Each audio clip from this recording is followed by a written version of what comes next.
Lagban pa ang kampo nitong Mexican assassin na si Luis Lery na hindi sila mandadalawang isip na ikansela ang laban nito kontra 4 alas sa oras na mabigo ang ating kababayan na makuha ang 122 limit. Ay masabing pagbabanta na ginawa itong kampo ni Luis Lery ay nangyari dahil sa mga ipinapahalak na balita dito sa Pilipinas. Itong si 4 alas daw ay di umunoy mahirap na makuha ang nasabing timba.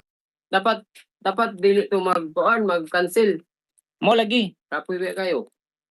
Oh, nangyana guys sila. Kumusta ang imong timbang? Anak ko dako Sa pa kayo. nababalita, Hypo si TJ Duhaney pang ipapalip o magkakaroon ng delay o ng cancellation ng laban nito si Luis Lery kontra Casimero. At dahil dito po ay dismayado din itong haping tababaryang si Cuadro Alas. Sa mga Papua Filipino vloggers, manatpapahalat ng maling balita. Pero sa Cuadro Alas daw ay hindi makukuha ang nasabing timbang. Ikon?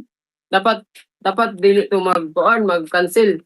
Mo lagi. Well, malabo pong hindi makuha itong si Cuadro Alas. Ang nasabing week, keep in mind po na itong si Luis Lery po ay matagal nang gustong maalaban ng ating kababayan. Umaga dito po ay nagkakaroon ng motivation itong si Cuadro Alas naman ensayo at pakuha ang nasabing weight limit kung ito ay may kalaban na di kalidad na fighter.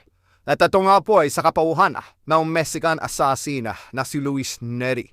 Kaya panigurado po ang makukuha nito ang nasabing weight limit. Dapat dili to mag-cancel. Mo lagi. Kapuwi kayo. Oh, nangyana guys sila. Kumusta ang imong timbang? Anak ko dako pa kayo.